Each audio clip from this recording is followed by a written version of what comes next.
Ayol kishi erkak kishidan ko'proq pul topsa, erkak kishining hurmati yo'qoladimi? Menimcha yo'qoladi.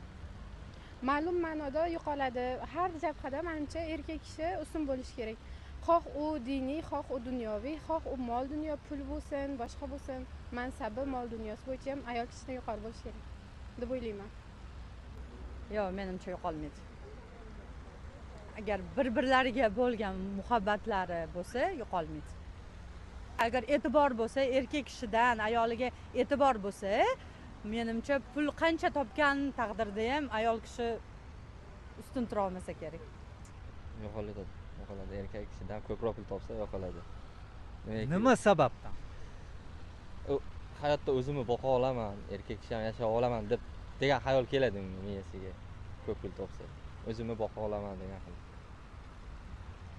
Ayol kishi yordam beraman, oilamizga hissamni qo'shaman degan xayol kelmaydimi deb o'ylaysizmi?